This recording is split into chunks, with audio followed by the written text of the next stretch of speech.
अलग अलग राज्य में किस प्रकार दशहरा मनाते हैं। दशहरा को विजयादशमी के नाम से भी जाना जाता है, जिसका अर्थ है विजय का 10वां दिन। यह त्योहार बुराई पर अच्छाई, असत्य पर सत्य और अन्याय पर धर्म की जीत का प्रतीक है। यह पारिवारिक समारोहों, उत्सवों और नई शुरुआत का समय है। दशहरा को विजयादशमी क्यों कहा जाता है और इसका क्या महत्व है? दशहरा के दिन रावण और उसके भाइयों मेघनाद और कुंभकर्ण की मूर्तियों को सार्वजनिक चौराहों पर जलाया जाता है। यह बुराई पर अच्छाई की जीत और बुरी शक्तियों के विनाश का प्रतीक है। दशहरा पारिवारिक समारोहों और उत्सवों का भी समय है। लोग उपहार, मिठाइयाँ और अन्य व्यंजनों का आदान प्रदान करते हैं। वे मंदिरों में भी जाते हैं और अच्छे भाग्य और समृद्धि के लिए प्रार्थना करते हैं। दशहरा को विजयादशमी के नाम से भी जाना जाता है, जो एक संस्कृत शब्द है जिसका अर्थ है विजय का 10वां दिन। जबकि दशहरा शब्द का इस्तेमाल उत्तर भारतीय राज्यों और कर्नाटक में ज्यादा किया जाता है, विजयादशमी शब्द पश्चिम बंगाल में ज्यादा प्रचलित है। बंगाली लोग दुर्गा विसर्जन करके इस त्योहार को मनाते हैं। यह एक ऐसी रस्म है जिसमें भक्त मां दुर्गा की मूर्तियों को पवित्र जल निकायों में विसर्जित करने के लिए ले जाते हैं। दुर्गा विसर्जन एक मार्मिक और भावनात्मक अवसर है, क्योंकि यह 5 दिवसीय दुर्गा पूजा उत्सव के समापन का प्रतीक है। दुर्गा विसर्जन जुलूस एक भव्य और रंगीन समारोह होता है। भक्तगण पारंपरिक गीत गाते और नृत्य करते हुए मां दुर्गा की मूर्ति को सड़कों पर ले जाते हैं। जुलूस में अक्सर ढोलन गाड़े और संगीतकार शामिल होते हैं और हर वर्ग के लोग इसे देखने के लिए आते हैं। यह रावण पर भगवान राम की जीत का जश्न मनाता है। महाकाव्य रामायण में भगवान राम और उनके सहयोगी रावण से युद्ध करते हैं, जिसने राम की पत्नी सीता का अपहरण कर लिया था। एक लंबी और भयंकर रावण को हरा देते हैं और सीता को बचा लेते हैं। दशहरा बुराई पर अच्छाई की इस जीत का जश्न मनाता है।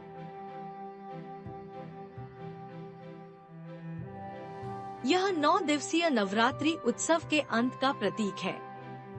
नवरात्रि एक ऐसा त्योहार है जो हिंदू देवी शक्ति के विभिन्न रूपों का जश्न मनाता है। दशहरा नवरात्रि के 10वें और अंतिम दिन पड़ता है। विज्ञापन। धार्मिक महत्व के अलावा दशहरा बुराई पर अच्छाई, असत्य पर सत्य और अन्याय पर धर्म की जीत का जश्न मनाने का भी समय है। यह इन मूल्यों के महत्व पर विचार करने और उनके अनुसार अपना जीवन जीने के लिए खुद को फिर से प्रतिबद्ध करने का समय है। दशहरा भगवान राम की राजा रावण पर जीत का जश्न मनाता है। यह जीत बुराई पर अच्छाई, असत्य पर सत्य और अन्याय पर धर्म की जीत का प्रतीक है। एकता और सहयोग का महत्व। भगवान राम अपने सहयोगियों की मदद से रावण को हराने में सक्षम थे। इससे हमें अपने लक्ष्यों को प्राप्त करने में एकता और सहयोग का महत्व पता चलता है। दशहरा नई शुरुआत का समय है। इस दिन कई लोग नए व्यवसाय या उद्यम शुरू करते हैं। यह हमारे पिछले साल पर विचार करने और भविष्य के लिए संकल्प लेने का भी समय है। दशहरा पारिवारिक समारोहों और उत्सवों का समय है। लोग उपहार, मिठाइयाँ और अन्य व्यंजनों का आदान प्रदान करते हैं। वे मंदिरों में भी जाते हैं और अच्छे भाग्य और समृद्धि के लिए प्रार्थना करते हैं। भारत में दशहरे के त्योहार के संदर्भ में विभिन्न प्रकार की मान्यताओं के साथ ही अलग अलग राज्यों में इसे मनाने का तरीके भी अलग अलग है। हिमाचल प्रदेश के कुल्लू का दशहरा पूरे भारतवर्ष में बहुत प्रसिद्ध है। हालांकि हिमाचल के लोगों के लिए इस दशहरे का संबंध किसी भी तरह से भगवान राम से नहीं है, बल्कि इस दिन हिमाचल के लोग सज धज कर ढोल नगाड़ों के साथ अपने ग्रामीण देवता की पूजा करते हैं।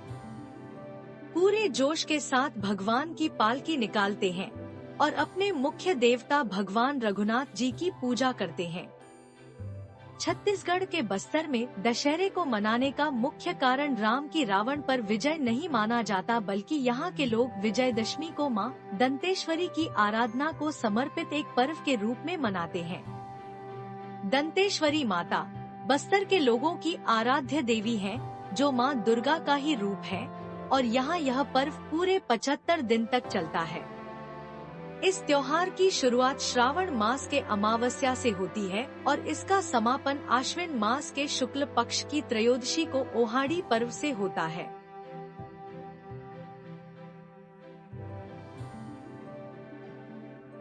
इनकी तपस्या से प्रसन्न होकर जब भगवान शिव ने इनके शरीर को गंगाजी के पवित्र जल से मलकर धोया, तब वह विद्युत प्रभा के समान अत्यंत कांतिमान गौर हो उठा।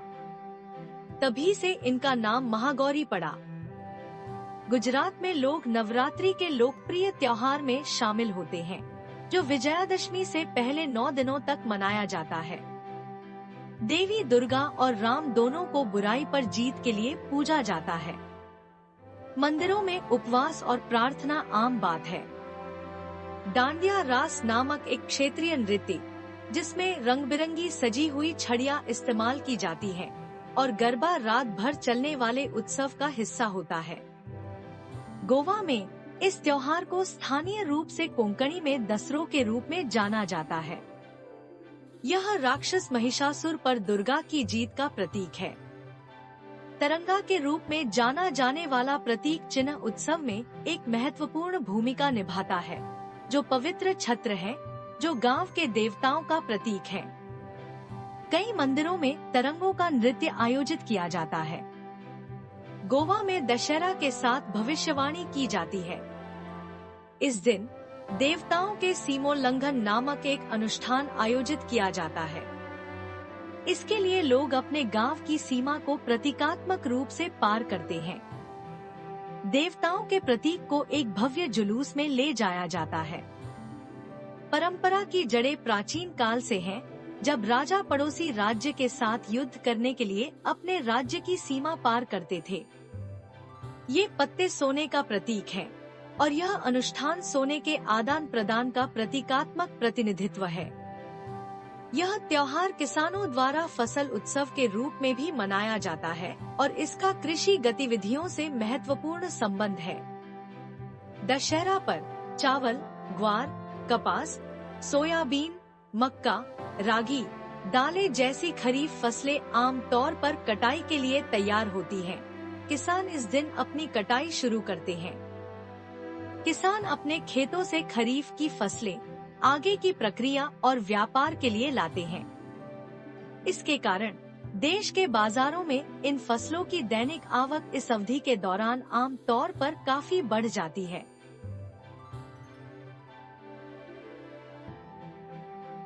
यह त्योहार महाराष्ट्र में ऐतिहासिक रूप से महत्वपूर्ण रहा है। 17वीं और 18वीं सदी में शिवाजी और पेशवाओं सहित मराठा सेनाएं दशहरा के दिन अपने नए सैन्य अभियान शुरू करती थी। उत्तर महाराष्ट्र में इस त्योहार को दशहरा के नाम से जाना जाता है, और इस दिन लोग नए कपड़े पहनते हैं और गांव के मंदिर के बुजुर्गों और देवताओं के पैर छूते हैं। नवरात्रि के पहले दिन स्थापित देवताओं को पानी में विसर्जित किया जाता है। पर्यवेक्षक एक दूसरे से मिलते हैं और मिठाइयों का आदान प्रदान करते हैं। महाराष्ट्र के कई समुदाय, जिनमें वारली और कोकना के आदिवासी समुदाय शामिल हैं, सोने के प्रतीक के रूप में आपटा पेड़ की पत्तियों का आदान प्रदान करते हैं। केरल में विजयादशमी के दिन विद्यारंभम उत्सव मनाया जाता है। इसे सरस्वती पूजा दिवस के रूप में भी जाना जाता है। विद्यारंभम से जुड़े प्रमुख मंदिर चेरपू थिरुवल्लाक्कवु मंदिर, त्रिशूर और पनाचिक्कड़ मंदिर हैं। एक गुरु शहद में डूबी हुई अंगूठी का उपयोग करके बच्चे की जीभ पर ओम हरि श्री गणपत्ये नमः लिखता है।